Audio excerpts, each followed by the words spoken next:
Bienvenue à chacun de vous à ce mercredi sans limite. Gloire à Dieu pour votre présence. Dieu est bon. Nous avons failli avoir un hiver, mais là, il a prouvé sa bonté envers nous avec la belle température qu'on a eue aujourd'hui. Je bénis le Seigneur pour votre présence. Alors, on continue nos réunions de semaine qui sont là pour nous bâtir, pour faire de nous des chrétiens solides, pour faire de nous des chrétiens dignes de ce nom, des chrétiens qui allons représenter le royaume, qui allons faire des choses pour le Seigneur, qui allons vivre une vie épanouie, solide en Jésus-Christ. Et alors, le Seigneur m'a mis à cœur, la semaine passée, on a parlé de la destinée. Je vous ai tous dit que nous avions chacun de nous une grande destinée et qu'en tant qu'Église, ce ministère avait une grande destinée. Et Dieu me met à cœur maintenant de commencer une série. Vous savez comment j'aime les séries. Malgré moi, j'en ai fait la dernière session de Mercredi sans limite. Et on va commencer une nouvelle série aujourd'hui qui va nous amener pendant un petit bout de temps. Cette série s'appelle « À la découverte des paraboles ». À la découverte des paraboles. Nous allons lire ensemble pendant plusieurs semaines les paraboles dans l'évangile de Luc. Alors, je vais nous encourager chacun de nous à lire l'évangile de Luc. Vous pouvez le lire et le relire et le relire. Et vraiment à vous-même vous asseoir et à décortiquer les différentes paraboles. Et semaine après semaine, on va être comme un peu à l'église primitive là. On va se mettre ensemble et on va examiner les Écritures. On va laisser le Seigneur nous parler. Et parce que vous aussi chez vous, vous l'aurez lu, ben alors quand vous allez arriver, vous aurez aussi déjà des choses que le Seigneur aurait mis dans votre cœur. Et donc ça va vous aider, ça va nous aider à grandir. Et peut-être même, je ne sais pas comment on va le faire, mais peut-être même on va arriver à un point où on aura peut-être même un temps d'échange où vous aussi, vous allez partager ce que vous avez reçu et on va vraiment s'édifier mutuellement et on va grandir comme des bons chrétiens. Amen. On ne va pas juste être des auditeurs qui allons écouter, mais vous aussi, vous allez aussi partager ce que Dieu a mis dans votre cœur. Donc, on va organiser ça. Pasteur Rodelin, je sors l'idée comme ça devant tout le monde et je te laisse voir comment on pourra faire ça. Bon, on va commencer aujourd'hui par la première parabole qui se trouve dans l'évangile de Luc. Mais avant ça, je vais quand même expliquer le contexte. Donc aujourd'hui, ça va être un peu différent de la manière dont on fonctionne habituellement lors des prédications. Je vais d'abord vous expliquer le contexte des paraboles. Dans les évangiles, on compte à peu près une 50aine de paraboles, de ces histoires de comparaison qui sont appelées des paraboles. Et en fait, dans les évangiles rapportent évidemment l'histoire de Jésus-Christ, de sa naissance à sa mort, à sa résurrection. Et les évangiles, lorsqu'ils parlent des paraboles, c'est à peu près un tiers de ce que Jésus va parler. Donc, on va parler des paraboles de Jésus, puis on va aussi montrer ce que Jésus a fait, des miracles, etc., et des différentes conversations qu'il a eues. Et donc, il faut comprendre que Jésus n'a pas inventé les paraboles. C'est déjà une façon de parler dans cette époque-là. Et donc, il a tout simplement utilisé un langage connu des gens de son époque pour transmettre un message, en fait. Donc, par définition, c'est quoi une parabole? C'est important qu'on ait tous la même base. La parabole, en fait, le mot parabole, si vous le recherchez dans le dictionnaire grec, le mot original, c'est le mot parabolé.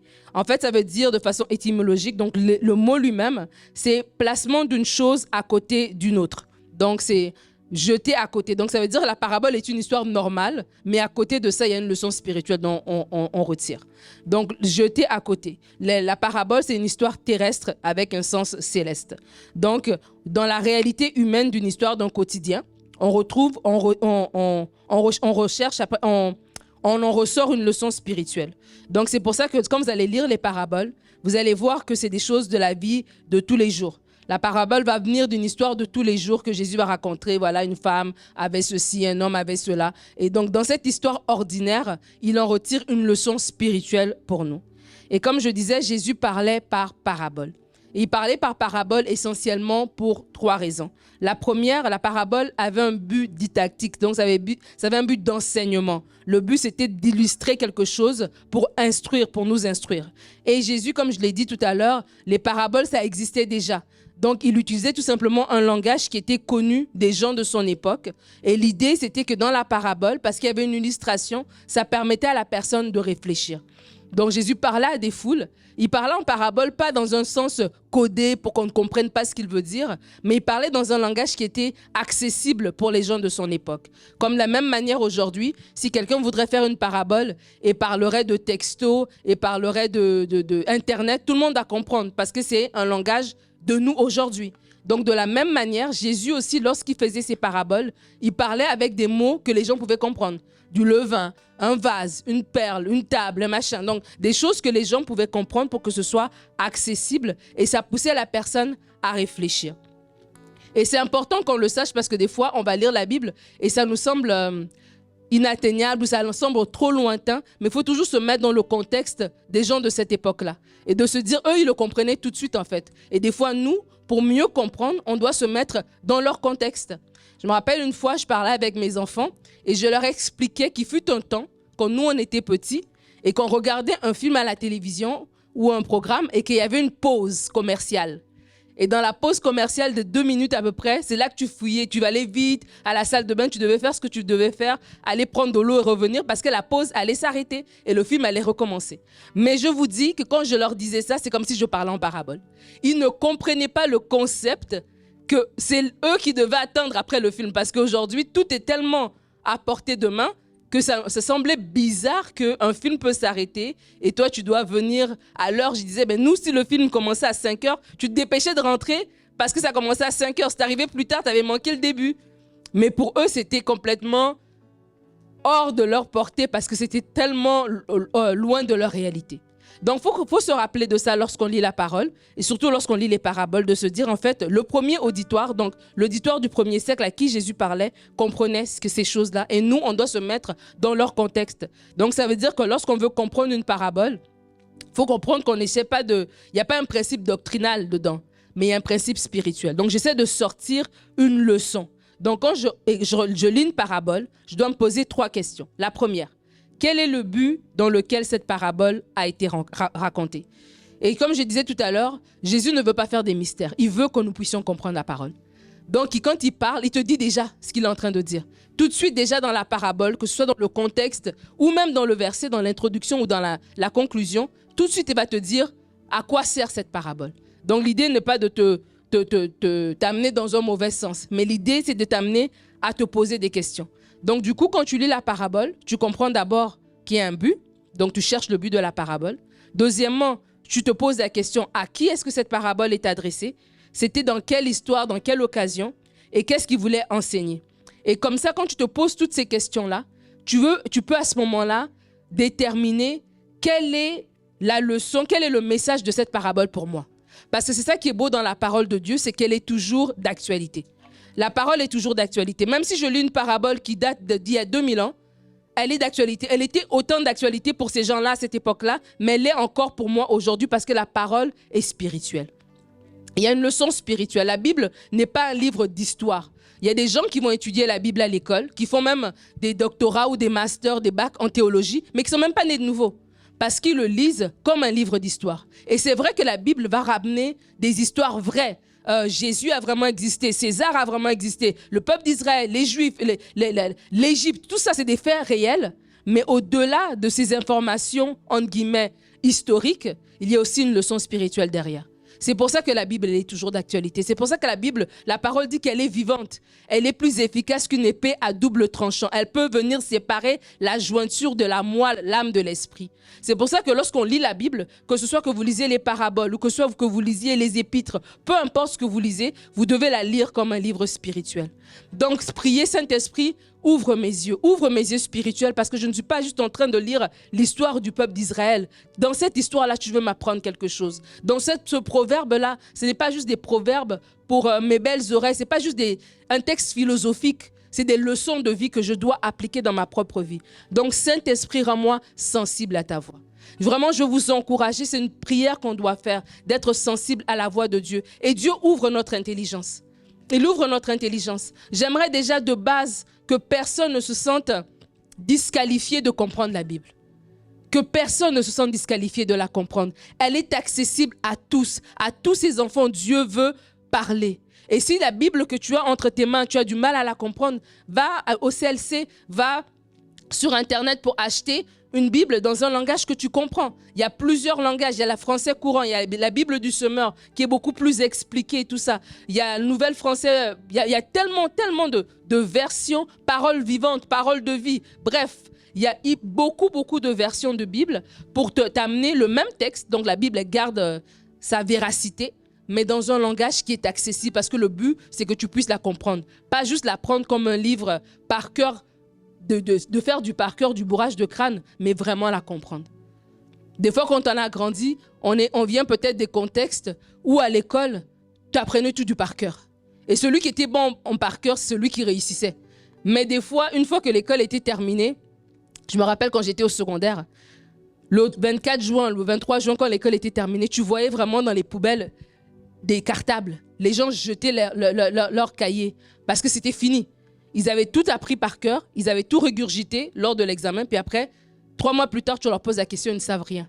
Mais il ne faut pas qu'on amène cette mentalité dans l'église. Il ne faut pas qu'on amène cette mentalité dans notre marche avec Dieu.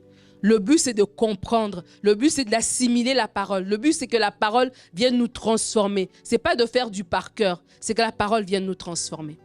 Alors, Jésus parlait par parabole, pas pour nous mélanger, mais parce qu'il savait que c'était cette manière de parler qui faisait que les gens qui étaient devant lui pouvaient comprendre. Alors, quand tu lis, dis-toi quel message est-ce qui est apporté et comment ça peut s'appliquer à moi. La Bible dit du peuple d'Israël que ce qui est arrivé pour nous servir d'exemple. Et donc, c'est comme ça qu'on doit avoir cette mentalité lorsqu'on lit la parole. Ce qui est arrivé à eux, c'est pour nous servir d'exemple. Alors, on va lire l'évangile de Luc. Déjà, Luc, cet évangile, je l'ai choisi parce qu'il a plus de paraboles que les autres. Donc, ça fait plus de choses à partager. L'évangile de Luc, c'est le 3e, évidemment, de la chronologie des évangiles. Et Luc a écrit l'évangile de Luc. Il a écrit aussi Actes des apôtres. Mais entre les deux, on a mis Jean. Je ne sais trop pourquoi. Mais normalement, c'est l'évangile et puis il y a Actes. Et donc, Luc, on sait que c'était un médecin de formation. Il n'était pas un juif d'origine, c'était un gentil, on appelle un païen, en fait, qui s'est converti au christianisme. Et Luc était un compagnon d'œuvre de l'apôtre Paul. Donc, Luc, c'était vraiment un monsieur qui avait servi le Seigneur et qui, voilà, il avait aussi une grande connaissance à cause de son travail. Et du coup, il a pu écrire ces évangiles-là. Et dans ces évangiles, on voit que ce soit l'évangile de Luc, que ce soit Actes des apôtres, on voit vraiment un détail. C'est plus long. L'évangile de Luc, d'ailleurs, est très long par rapport aux autres, par rapport à Marc, par exemple, ou même à Jean, si ma mémoire est bonne. Ou non, Luc s'arrête à 22 jours. En tout cas, bref, je ne vais pas me mélanger. Mais quand même, c'est un évangile assez long. Et dans Luc, on voit par exemple que Luc a un intérêt particulier pour Jésus par rapport à sa naissance. Il va nous raconter l'histoire de sa naissance. Luc va nous raconter l'histoire de quand Jésus avait 12 ans et qu'il était resté au temple. Ses parents étaient rentrés. Il était resté discuter avec les docteurs de la loi. Luc va nous rapporter l'histoire du fils prodigue qu'on ne retrouve pas ailleurs. Donc quand même, Luc, c'est très quand même... approfondit ce qu'il apporte et donc c'est pour ça que je l'ai choisi. Et de Luc, de tous les autres évangiles, c'est le seul qui évoque les éléments historiques. Donc dans Luc, on va voir qu'il y avait Tibère César, on va voir qu'à l'époque de Jésus, il y avait César Auguste, il y avait Quirinus, etc. Donc quand même, ça nous aide aussi, si vous voulez faire une étude plus approfondie, à même voir où on se situe un petit peu au niveau de l'histoire à ce moment-là. Et Luc va nous présenter Jésus comme le Fils de l'homme. Parce que Matthieu va nous présenter Jésus comme le roi d'Israël, Jean va nous présenter Jésus comme le Fils de Dieu, et Luc va nous présenter Jésus comme le Fils de l'homme. Luc va mettre l'accent sur la tendresse de Jésus, sa compassion. Il va mettre l'accent sur un Jésus qui pardonne, qui guérit les malades, qui se soucie des gens qui ont été marginalisés, des gens qui ont été mis de côté, de la femme samaritaine qui se soucie des veuves, des femmes, des pauvres, des gens sans privilège en fait. Et Luc nous montre un peu ce côté, cette facette de Jésus-Christ. Donc, c'est palpitant de lire l'évangile de Luc. Vraiment, je vous encourage pendant tout le temps qu'on va faire cette série de pouvoir le lire. Vous pouvez même la mettre en audio si vous avez l'application de MCI TV. Vous pouvez mettre la Bible en audio, ça va vous aider aussi à pouvoir vous saisir de cet évangile parce qu'il est vraiment merveilleux. Il y a vraiment des belles pépites dans l'évangile de Luc. Alors aujourd'hui, pour commencer notre première parabole de notre série sur les paraboles, à la découverte des paraboles, on va lire ensemble Luc chapitre 6, les versets 46 à 49. Donc, chaque semaine, nous allons faire une parabole de Luc. Donc, déjà, vous pouvez déjà lire Luc. Et la semaine prochaine, vous saurez déjà de quoi on va parler. Et peut-être même qu'on aura un quiz. Non, je blague. Luc 6, 46 à 49. Jésus parle et il dit, « Pourquoi m'appelez-vous Seigneur, Seigneur, et ne faites-vous pas ce que je dis? Je vous montrerai à qui est semblable tout homme qui vient à moi, entend mes paroles et les met en pratique. Il est semblable à un homme qui, bâtissant une maison, a creusé profondément et a posé le fondement sur le roc.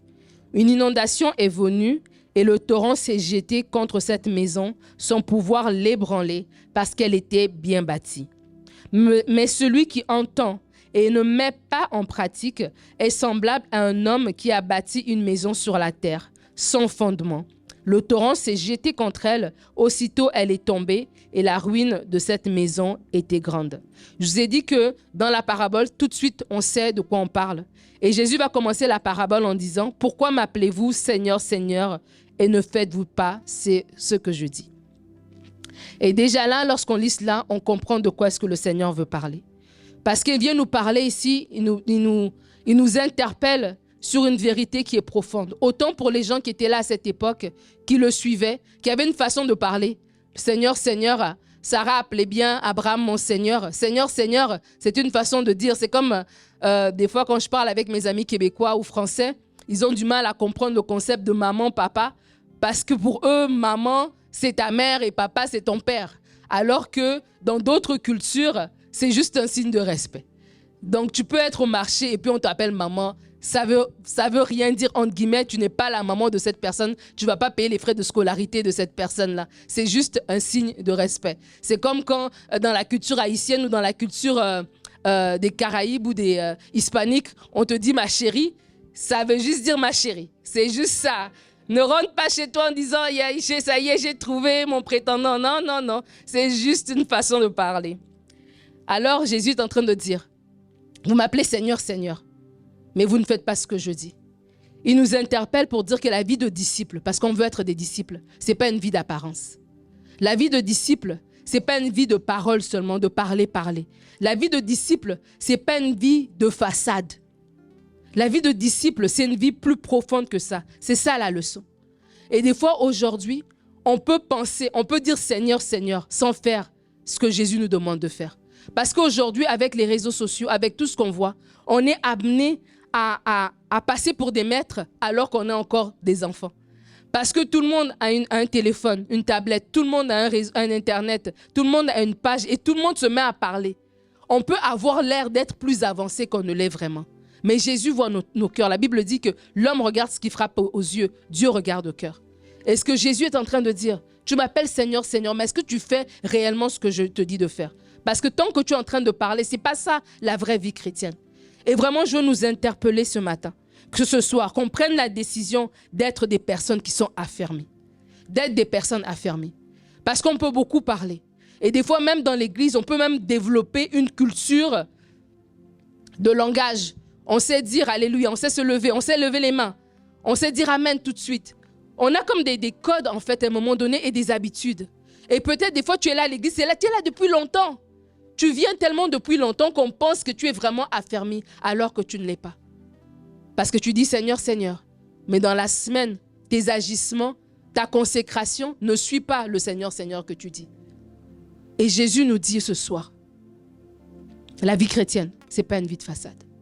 Peut-être les gens autour de toi peuvent voir juste l'apparence et s'en tirer et être satisfait de ce qu'ils voient d'apparence. Mais Jésus voit le cœur. Non seulement Jésus voit les profondeurs, mais le diable aussi. C'est pour ça que quand le vent vient, des fois le vent emporte des gens qu'on pensait qu'ils étaient solides. Parce qu'en fait, c'était juste de la bouche qui parlait. Mais que ce ne soit pas ton partage dans le nom de Jésus. Alors dans cette parabole, Jésus met en contraste deux types de personnes qui viennent à lui. Il dit, c'est semblable, je vais le relire cette parabole. Pourquoi m'appelez-vous Seigneur, Seigneur et ne faites-vous pas ce que je dis? Je vous montrerai à qui est semblable tout homme qui vient à moi, entend mes paroles et les met en pratique. Il est semblable à un homme qui, bâtissant une maison, a creusé profondément et a posé le fondement sur le roc. L'inondation est venue, le torrent s'est jeté contre cette maison sans pouvoir l'ébranler parce qu'elle était bien bâtie. Mais celui qui entend mes paroles et ne met pas en pratique est semblable à un homme qui a bâti une maison sur la terre sans fondement. Le torrent s'est jeté contre elle, aussitôt elle est tombée et la ruine de cette maison était grande. Et par là, le Seigneur veut nous montrer deux types de personnes qui viennent à lui. Ceux qui entendent la parole et la mettent en pratique, et ceux qui l'entendent mais ne la mettent pas en pratique. Et par là, je vais déjà nous interpeller sur trois types d'actions. Parce que Jésus a dit, il y a des gens qui viennent. Donc venir à Jésus, c'est la première étape. Venir à Jésus, c'est la foule. Venir à Jésus, c'est nous qui sommes là semaine après semaine. On vient à Jésus. Après, il dit, vous venez et vous entendez. On entend. On entend le dimanche matin toute la série que le pasteur Omer a fait. Toute la série qui a été faite par les différents prédicateurs depuis le début du mois. On entend chaque mercredi. On vient ici, on entend. On entend peut-être sur nos YouTube parce qu'on est abonné à différentes chaînes et puis on entend des enseignements des pasteurs qu'on apprécie beaucoup leur ministère. On entend. On entend des messages, on entend des podcasts, on entend des émissions, etc. Mais après entendre, il y a une étape cruciale. C'est celle de mettre en pratique. C'est là que le bas blesse. C'est là que le choix se fait. C'est le choix décisif de mettre en pratique. Et si Jésus est en train de raconter cette parabole, c'est parce que beaucoup viennent. Bravo. Beaucoup entendent gloire à Dieu. Mais le mettre en pratique, ça c'est la décision personnelle qui revient à chacun d'entre nous. Parce que venir, peut-être que tu peux venir parce que tu es obligé. Je connais l'histoire d'un homme qui est aujourd'hui pasteur, apôtre même je dirais. Et l'histoire de sa nouvelle naissance, c'était qu'il était musulman et il était à l'université avec un chrétien qui était dans son groupe d'études. Et le chrétien toujours l'invitait à venir à son église. Et lui disait, ben non, je suis musulman, je ne veux pas y aller. Mais non, mais viens, c'est juste un rassemblement, c'est simple et tout. Et le chrétien insistait tellement qu'à la fin, il a dit, tu sais quoi, juste par politesse, parce que là, c'était devenu trop gênant, je vais y aller. Il était juste venu pour venir. Mais alors qu'il est venu, il a entendu. Il a entendu le message. Il a entendu. Et il y a quelque chose qui s'est passé. Il a mis en pratique ce qu'il avait entendu. Et il a été transformé. Je veux nous inviter à mettre en pratique la parole. Quand tu viens, moi j'ai vu que tu es venu. Quand tu as entendu, c'est sûr que tu as entendu. Tu as des oreilles. Mais la mise en pratique, c'est juste toi et Dieu qui sait. C'est juste toi et Dieu qui sait si tu as mis en pratique.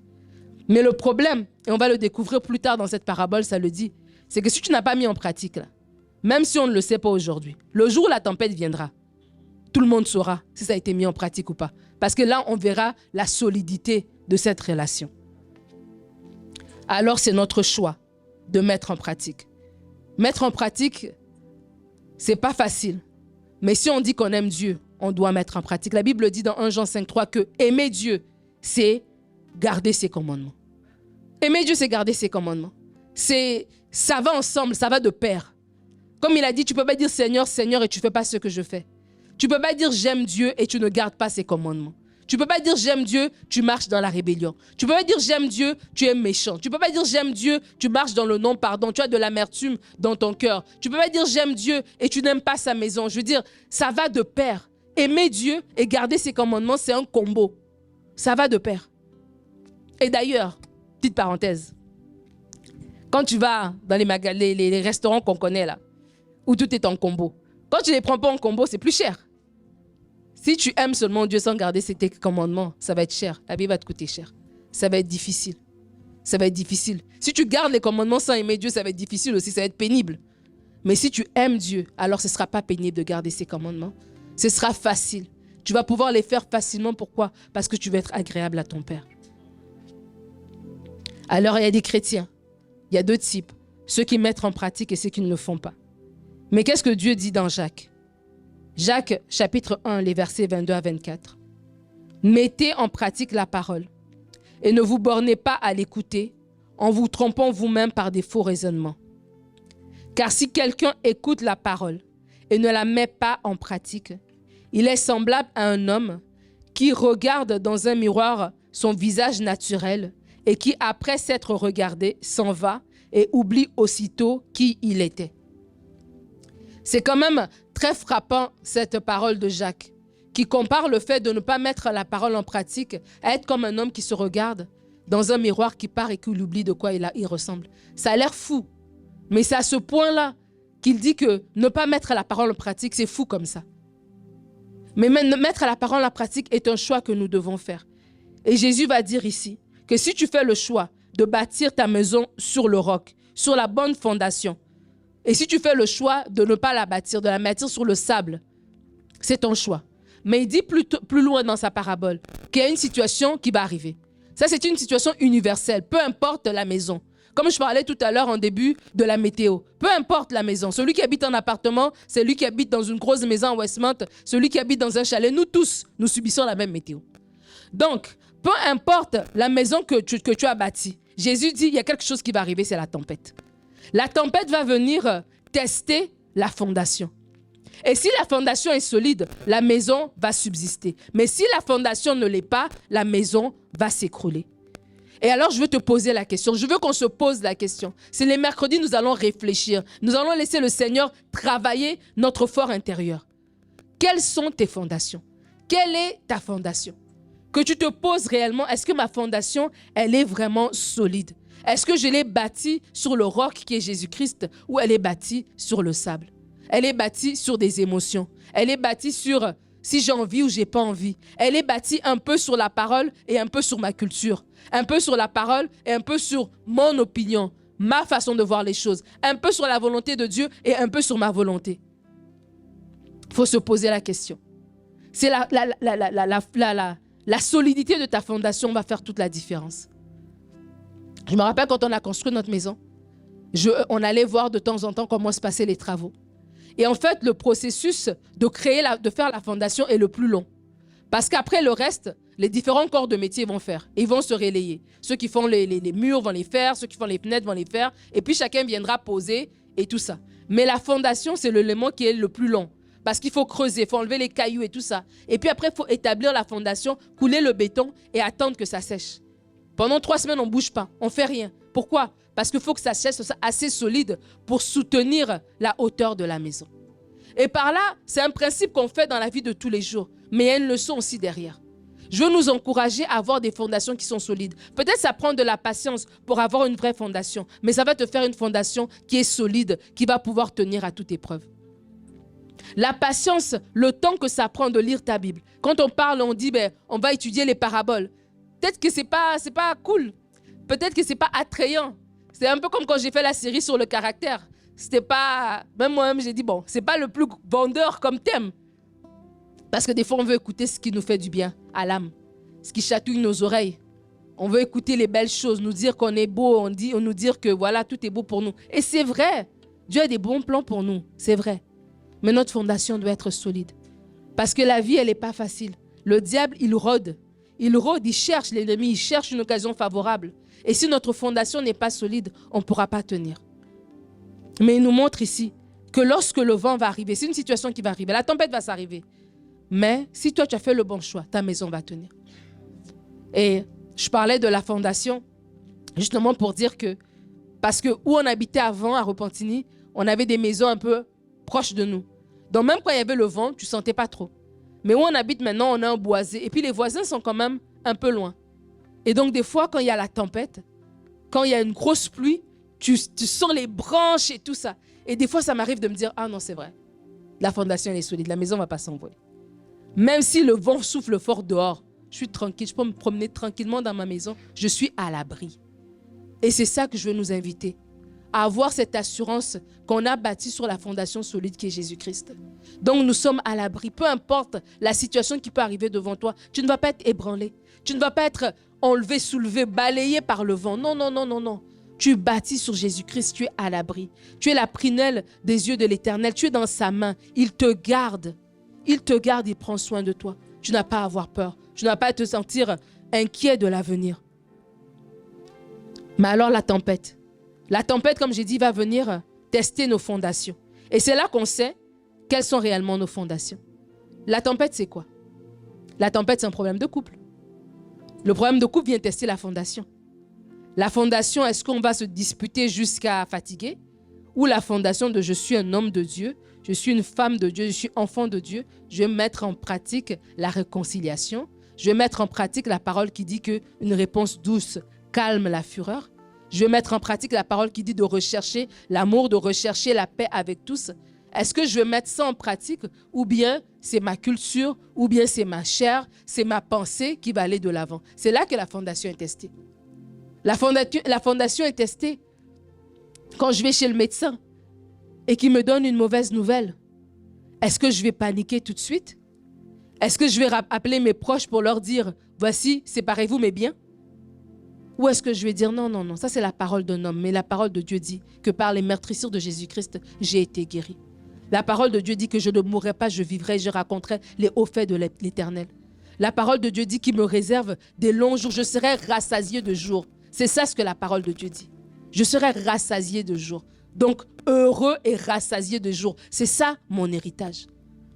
Qu'est-ce que je me dis? La fondation va être testée. La fondation va être testée devant un examen difficile en tant qu'étudiant. J'ai un examen difficile. Est-ce que j'étudie davantage? Ou est-ce que... Les étudiants sourient. La fondation va être testée lorsque je vis une perte d'emploi. Est-ce que parce que j'ai perdu mon emploi, je vais rester dans la foi de dire que le Seigneur donne la semence au semeur et qu'il me donnera autre chose? Ou bien j'abandonne tout. Je ne viens plus à l'église. J'abandonne le service. Je ne fais plus rien pour Dieu. Parce que pour moi, si je n'ai pas le travail, ben Dieu, il ne me sert plus à rien. Il ne m'a pas donné ce que je voulais, alors je l'abandonne. C'est là que la fondation est testée. La fondation est testée au quotidien. Elle est testée au quotidien. Quand la tempête, elle vient. Au pire, on le saura à l'avance. La météo va nous le dire, mais des fois, il se trompe aussi. Mais n'empêche qu'elle viendra pareil. Et la fondation, maintenant, va déterminer si on est solide. La fondation, c'est la conjoncture. Quand les financements, l'économie va mal, est-ce que j'arrête de donner parce que je garde tout pour moi? Ou est-ce que je continue à croire au principe du royaume? C'est ça la fondation. Alors Jésus dit, son cri du cœur pour toi et moi, c'est de réaliser sur quel sol est-ce qu'on se tient. Et il nous invite à nous tenir, à nous bâtir sur le vrai roc. Le rocher, c'est Jésus. C'est Jésus le rocher. C'est lui le Christ. Il est le rocher. Et alors on doit creuser. Il a dit ceux qui ont creusé et creusé. On doit creuser. Creuser pour bâtir votre fondation, frères et sœurs. Que votre fondation ne soit pas moi, le pasteur, vos frères et sœurs à côté. Que ce ne soit même pas la bannière de l'église à Citadelle. Parce qu'il y a des gens, leur fondation c'est du je vais à l'église d'un tel. Je suis de telle église. Je prie chez un tel. Mais ça, ce n'est pas une fondation, ça. Ce n'est pas une fondation. Dieu nous interpelle en cette année. Dieu nous interpelle à cette saison à creuser profondément notre fondation. À bâtir notre vie sur le roc. Alors, je vais t'inviter. Parce que ça prend du temps. Creuser, ça prend du temps. Ça ne se fait pas en une journée. Prends le temps dans la parole. Prends le temps dans la parole. Je te félicite d'être ici mercredi après mercredi. 90% d'entre vous, 95% sont des visages familiers. Vous êtes là semaine après semaine. Ça montre un sérieux, ça montre un investissement. Et je vous félicite pour ça. Pour le temps que vous prenez à vouloir grandir dans la parole. Prends le temps, investis. Investis, ça en vaut la peine. Creuser, c'est quoi? C'est avoir l'endurance. Je vous disais tout à l'heure que quand on a construit, il fallait creuser. Mais creuser, c'est que beau temps, mauvais temps, il fallait creuser. On ne creuse pas juste quand on a envie. Sinon, le chantier va prendre 3 ans. On s'est donné une période de temps et on creuse. J'aimerais t'inviter à ne pas être un chrétien émotionnel, qui prie quand il a envie, qui lit quand il a envie, quand ça le tente, quand ça ne le tente pas. Ce n'est pas comme ça que ça fonctionne. Pour être solide, il te faut avoir cette endurance dans le temps. Et cette endurance, c'est la constance. La discipline qui se crée par la constance. Sois constant. Et je ne suis pas dans la performance. Moi, je ne vais pas vous dire, lis 15 chapitres. Non. Si tu peux en lire un, lis un, mais lis un tous les jours. Si tu peux prier 20 minutes, prie 20 minutes, mais prie 20 minutes tous les jours. Prie de façon intentionnelle, pas de façon robotique. Prie pour de vrai et une vraie relation avec Dieu. Parce que les tempêtes de la vie vont te tester. Je me rappelais être avec une dame, je l'ai déjà raconté, je crois. La dame vivait un deuil.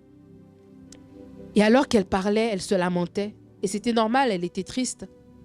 Elle disait tellement de choses contre Dieu que je me suis dit, mais est-ce qu'elle avait vraiment les bonnes fondations? Est-ce qu'elle avait vraiment les bonnes fondations? Des fois, les situations vont nous faire, on va comprendre si on a vraiment les bonnes fondations. Des fois, comme ça, ce n'est pas facile de savoir si j'ai les bonnes fondations.